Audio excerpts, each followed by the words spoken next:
Today's video is going to be more of a weighty one. Knowing the weight of this video, I have a lot more, I don't know if anxiety is the right word, but a lot more of a want to present this information well, because the only thing that matters is objective truth, not truth I'm familiar with, truth I'm comfortable with, not truth easy for me to accept, truth that suits me well. What is the objective truth? And for me in my life personally, I've had to turn away from many things I had been taught, and that was a result of me wanting to know the truth no matter what the truth was. And some things were very hard to turn away from, but I told myself I'd much rather be slapped in the face with the truth than comforted by a lie. If Christianity was not real, if I was not convinced that my faith wasn't built on something that was real through my own reason and life experience, undeniable experiences, I would not be a Christian. And also, I plan to make videos in the future explaining why I believe what I believe and why I am convinced that the Christian God is really the God who made us, and that this is the purpose of why we're here. And I'm gonna do like an apologetic series in the future, but I believe that we can find objective truth. It just matters who's gonna seek it and who's not going to. Even if it's truth I am wrestling with, which I have done my whole life, I will accept it because I care far more about the truth than having truth that is comfortable to me or what I want it to be. I want it as it is. And so today I'm going to be talking about the Islam religion and why I believe it is very, very convincing, and why I am absolutely convinced. And I know this is really hard for me to say because I have been in the position where I was living in deception and truth was presented to me, and it was scary. It was so scary. But I'm going to present a case here that I believe Islam is built on deceitful grounds that distort the way of Jesus and break apart all that he has done. And you don't have to listen to me. I am just presenting my own research and what I have found, because I actually read the Quran when I was young, thinking, because I was so confused on why so many Christians were not taking God seriously if God was real. And I was thinking, well, you know, the Muslims, they take their faith real. Maybe that's the truth. And I read the Quran seeking truth from it when I was younger. But now I am older and I've done my own research, and there are a lot of things I really highly respect about Islam and Muslims. And so the reason I'm making this video is if any Muslim wants to know the research I have found to seek out truth for themselves, thing that they might have not been taught, then I hope this video is a means to do so. But also, one of the main reasons I made this video is for Christians to witness to Muslims and to have the information to relate to them and know where they're coming from. I'm going to say a bit of background information. Of course, I am not myself Muslim, and I hardly know anything compared to the average Muslim. I'm going to put that out there. I'm not an Islamic scholar. I'm not any of that. I'm not an expert in this area whatsoever, but I have devoted quite a lot of time to research to this, both from Christian apologetic sources and from Islamic sources, and I hope that this information can be helpful for you for some way today. So with all that said, I'm just gonna get right into this. This is for my Christian audience that might want to witness to Muslims in the future. First, I would say definitely build a relationship. Don't go right up to someone and be like, hey, you're wrong about blah, blah, blah, you know. So to get an understanding of the Muslim religion, here are some basic beliefs that Muslims have. They believe that Allah is God and Muhammad is his messenger that came in the 7th century AD. Roughly 1/4 of the globe claims to be Muslim. Birth rates cause Islam to grow very fast. Muslims believe if their good works outweighs the bad throughout their life, they can go to heaven. They also believe that Allah is all-powerful in choosing whether one goes to heaven or to hell. Kind of like hyper-Calvinism that we see in Christianity sometimes, that also takes place within Islam. Islam is more of an identity than a belief for most Muslims. It is rooted into every part of their life and their family life. They are strongly adherent to their heritage. Muslims believe that Allah sent various prophets at various times to various nations to tell the truth of his traditions. When their message was lost, he sent Muhammad to restore the lost message. Muslims claim that all prophets taught Islam, but that people tried to destroy the Islamic message in the historical scriptures. They see the world as a big mosque with either the house of war or the house of Islam. And now we're going to move to the 5 pillars of Islam, or kind of like their duties to please Allah. Number 1, there is the profession of faith called the Shahada. I'm sorry if I pronounce things wrong in this video. I'm not of this background, so I pronounce things wrong in English all the time, so I'm not going to put any expectation in myself to pronounce words I'm somewhat unfamiliar with. So, okay, so number 1, there is the profession of faith, Shahada. The belief that there is no God but God and Muhammad is the messenger of God is central to Islam. One becomes a Muslim by reciting this phrase with conviction. They are expected to repeat it every day and even when they die. Second, prayer, Salat. Muslims pray facing Mecca 5 times a day at dawn, noon, mid-afternoon, sunset, and after dark. Some people get up early in the morning and hold up a white thread, and when you can see it in the dark is when you can say the morning prayer. In Muslim countries, people usually go to the mosque 5 times a day after the call of prayer rings from the mosque. They structure their day around this. Third, alms, zakat. In accordance with Islamic law, Muslims donate a fixed portion of their income to the mosque or community members in need. Fourth, fasting, Som. Muslims abstain from food and water from sunrise to sunset during the month of Ramadan. In some Muslim countries, people will not even swallow their spit at this time. They have an iftar dinner to break the fast, in which they invite the poor. Number 5, pilgrimage, the Hajj. This is a pilgrimage to Mecca to see the Kaaba, which they believe is the house of Abraham. At this place, they perform various rituals like kissing the black stone. They believe going to the Kaaba wipes away all sins, and usually 100 to 300 people get trampled to death per year at this site.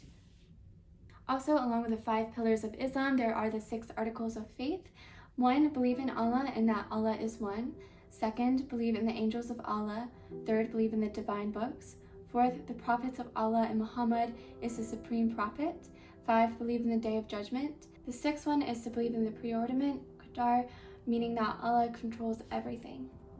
Now, here are some Islamic beliefs about Christianity. They believe that Christianity breaks monotheism and that Jesus was just a prophet. They do not believe that he died on the cross, chapter 4 of the Quran, verse 157. They think that on the day of Jesus' return for judgment, he will destroy all the crosses. They believe that Allah also inspired the Bible, but it has become corrupted by men. They believe Muhammad came to restore it. They changed their belief to this because they saw all the ways that the Bible contradicted Islam. They pride themselves in the preservation of the Quran. They believe it is insulting that God could be called Father. They believe God is too holy to have any relational means with any man. Now here is the basic story of Muhammad. Muhammad was born in Mecca in Saudi Arabia in 570 AD, or CE, whatever you prefer. He was a merchant who married an elder widow. He was a deeply spiritual man and often spent time in meditation on Mount Hira. He brought about a lot of reform for orphans. The traditional story of the Quran tells us how one night in 610 AD, he was meditating in a cave on the mountain when he was visited by the angel Gabriel, who ordered him to recite. In 613 AD, he started publicly preaching. He converted 40 people who started to follow him. But this is an account straight from the Sahih al-Bukhari, which is noted to be one of the most reliable sources there are that Muslims really esteem. The Sahih al-Bukhari, right here in the front of Google, it says, the Sahih al-Bukhari is considered to be the most authentic book after the Quran by all Muslim scholars. The man who wrote the Sahih al-Bukhari made sure his sources were very authentic, even if the person he was interviewing didn't even treat their animals right or anything like that. He wouldn't listen to them and would discard it. He made sure it was the most authentic of material. The story of Muhammad recounted in the Sahih al-Bukhari. I'm just paraphrasing it. Muhammad was visited by a spiritual being who grabbed him so forcefully 3 times that he thought he was going to die. The spirit would squeeze him every time he refused to sight. He runs home and begs his wife to cover him because he exclaims, "I am either possessed by a demon or a poet." His wife tells him he is not possessed, but he was visited by the angel Gabriel. For the next few years, Muslims claimed Muhammad did private ministry, when in reality, he would constantly try to throw himself off mountaintops and commit suicide. 38 sources from the early Islamic account claim that Muhammad said that Allah told him that all prophets had recited from Satan because Satan plays with their desires. Muhammad even said that he was a victim of black magic. But Christians, when you are witnessing or engaging in conversation with a Muslim about your guys' beliefs, I do not recommend bringing up Muhammad because that is a very, very sensitive area and you might lose trust really quickly. It's kind of like if someone were to come and say like all this bad stuff about Jesus was a this, that would be so offensive and you would be like, I'm not going to even talk to you anymore. So just because I'm providing some of this information, use it at a very high discretion. This is not something just to throw out there insensitively, and this is probably not even the thing that you should really talk about for most in conversations. So also within the story of Muhammad, he had set forth several raids, including the Nakla raid. He is also known for assassinations of people, and here is a Wikipedia site. Actually, this is an Islamic Wikipedia site,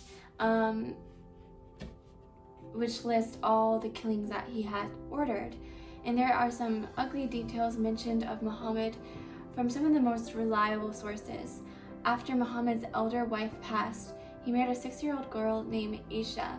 In the Sahih al-Bukhari, it says that the Prophet married her when she was 6 years old and he consummated his marriage when she was still 9 years old. A common objectification that Muslims often have is that the Quran has been perfectly preserved in Arabic while the Bible has been translated so many times that it has been lost in translation. This person I was listening to once, he was a secular source, meaning he did not have any Christian or Islamic bias, and I believe that he had a graduate degree in religious studies. And he went in to study the two to see if they had been lost in translation, and he said that the Bible had been far better preserved than the Quran. And so let's take a look at some of these statements. After Muhammad died, his companions and scribes passed the Quran down only by memorization. A large portion of the people who had the Quran memorized died at the Battle of Yamama. So I'm not making a case here that memorization, it would get lost in translation because they were very, very devout in memorizing it word for word. But the people that did have it word for word memorized, a large portion of them died in battle. 4 major Qurans existed after the Battle of Yamama, and they were all different. Between 650 and 656, the third Caliph Uthman ibn Affan, who reigned for 19 years after Muhammad's death, compiled the text of the Quran along with the Hadith and the Sunnah, and destroyed the rest that did not match with his chosen version. Not all Muslims approved of the new Quran. Indeed, some of Muhammad's top teachers rejected this version. Muhammad once told his followers that Abdullah bin Mas'ud was the first person out of the 4 that they should learn the Quran from. Abdullah bin Mas'ud did not agree that the Quran should have 114 chapters. He thought 113 and 114 were injected in. He said himself that the final edition of the Quran was a deception. He told Muslims to object to Uthman's version and keep their own. Ubay ibn Ka'b was Muhammad's best reciter and one of the only Muslims to collect the materials of the Quran during Muhammad's lifetime. Yet Ibn Ka'b believed that Uthman's Quran was missing 2 chapters. If Muslims say that the Quran we have today has been perfectly preserved, they must say that Muhammad was horrible at choosing scholars, since he selected men who disagreed with today's text. When Ibn Umar, the son of the second Muslim caliph, heard people declaring that they knew the entire Quran, he said to them, "Let none of you say, I have learned the whole of the Quran, for how does he know what the whole of the text is, when much of it has disappeared? Let him rather say, I have learned the extent thereof." We know further that the large sections of chapters came up missing. For instance, Muhammad's wife Aisha said that roughly 2/3 of Surah 33 was lost. Aisha said the Surah Al-Azam used to be recited in the time of the Prophet with 200 verses, but when Uthman wrote out the codices, he was only able to procure 73 verses.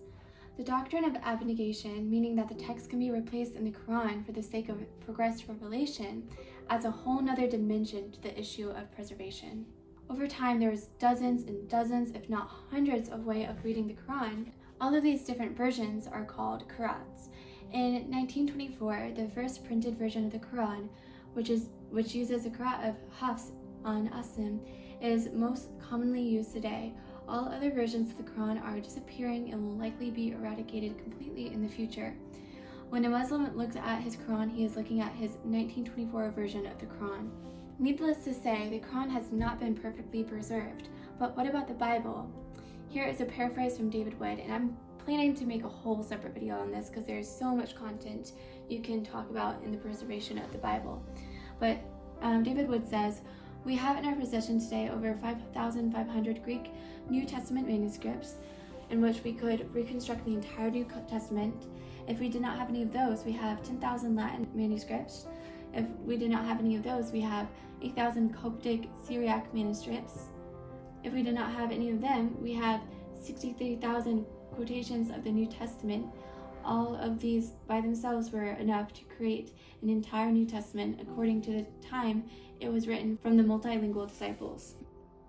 One more thing that I would love to add is that Jesus frequently referred back to the Old Testament to prove and authenticate that he was who he said he was, that he was the coming Messiah. And how he proved that was by repeatedly going back and quoting all the scriptures describing him and making an appeal to the Old Testament in order to authenticate he was the one to come. And the Bible was written by about 50 authors over hundreds and hundreds of years. And the unity of it and how it all just fulfills one another and it all sounds like the same heart and the same tongue, and how one gives revelation to the other. It's something you could study for thousands of hours. It's one of the things that have just given me chills and blown me away most about the Bible. And Jesus uses the Old Testament to confirm he is the authentic one who was coming. But the Quran, which was written by one man over in a short period of time, totally rewrites the history of the Bible to match a pagan god, Allah, of the region. Now let's get into the really good stuff. The exact 3 things that Islam denies about Jesus are the 3 things that we need to be saved: the death, deity, and resurrection. The death and resurrection is so in favor of the Christians' claim, it's unarguable. There is no reference or historical proof that Jesus survived the crucifixion like Muslims believe. Not even an account of anybody in history survived the Roman crucifixion. The Roman crucifixion was designed to kill. The Roman guards would have been fired or possibly killed themselves if anyone survived. To prove the ignorance of this statement, Jesus would have had to broken off the cross and fight the guards, which would have been impossible in his condition, and then convince the disciples that he was the risen Lord. Some Muslims claim that Allah had put Jesus' face on another person who died on the cross. But the thing with this is that the Quran also esteems the disciples. This means that the birth of Christianity, Jesus dying on the cross, would have been caused by Allah tricking them. Muslims blame Paul for the doctrine of Jesus' deity. However, there are far more claims for Jesus' deity from the Gospels too, which they believe, not just the epistles. Example, Mark 14:62. Muslims usually trust the Gospel of Mark the most because it was one of the earliest accounts and was less quote-unquote corrupted by Paul. In Mark, he had a threefold appeal to Jesus' deity. In this verse, it refers to the Torah when God is called the I Am. It refers to Daniel, chapter 7, 13 through 14, when he saw someone in the heavens that looked like a son of man, with God on his throne with the angels. So the Son of Man was given power, a kingdom, and a people to serve him. The word God used for serve in Hebrew is pel'ak, which is only used when serving God. When it is used for serving someone else in the Bible, it sparks God's anger. It refers to sitting on the right hand of God. No one besides Jesus was ever portrayed this way. It shows Jesus' co-reign. The Jews ripped their clothes because they knew very well that he was claiming to be God, which to them was blasphemy. Here are some other claims to Jesus' deity. He was without sin, which only God can be perfect without sin. He forgave sins. That is why the Pharisees claimed that he was blaspheming when he was doing that. They knew only God could forgive sins. The disciples bowed down to Jesus in the boat. Even angels said not to bow down to them. All four of the Gospels, the earliest written layers in Christianity, claim for the death, deity, and resurrection of Jesus. Why would we believe one source written 600 years later over all of this? Galatians 1:8 says that even if an angel from heaven came with another gospel, yes, even Gabriel, let them be accursed. If the Muslim faith offers only demands to a legalistic God, they have no assurance of eternal life. The Christian message has a God of love. It says Jesus left heaven to come to earth, born in a manger, growing up as a carpenter, working with his hands, serving the people, and becoming friends with fishermen who could not even make it through school. Those people he poured himself into turned around and betrayed him, yet he died for them and was tortured to death for all of us. God did that. We are separated in our sins from him. God offered a way back to him through the cross. And if we follow him, we will have life, love, hope, meaning, joy, purpose, and peace. We can never in our own selves have the righteousness it takes to stand before God, and that is why we need to be imputed of Christ's righteousness, which is the most beautiful truth, that he came to take our punishment and to give us his righteousness, so that we could be counted worthy to be sons and daughters of God. So a lot of this information I got from Nabil Qureshi, and he is one of my most recommended sources for studying Islam in the light of Christian truth. He grew up a devoted Muslim through the line of Muslim missionaries. In college with his roommate he used to debate with, he was convinced of the truth of Christianity.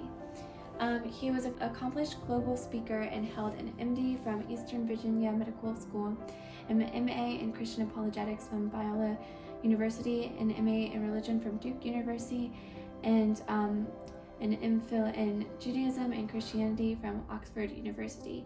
He wrote his most famous book, Seeking Allah, Finding Jesus. He was going to get more of a doctorate degree in religious studies, but sadly he passed away at the young age of 34 from stomach cancer. This is a really weighty video, but probably one of the most important videos I will make. And I hope this can reach some hearts somewhere. I respect the closeness and heritage of the Muslim culture so much. I actually think that Arabic music is probably the prettiest music out there. It's actually what I listen to usually if I have just something random on. And there are just so many respectable things about the Muslim faith, but we have to seek objective truth. And I am very, very convinced that this is the truth, that this is what Jesus warns about when he says deceptions will come. And so I really hope that you can digest this message well, do some research for yourself, and whether you are a Muslim or whether you are a Christian, to Christians, I think it's beyond important to share what we know with people out there, because that's what love really is. And I'm going to wrap up this video here, so I hope you were able to get something out of it, and until next time, bye!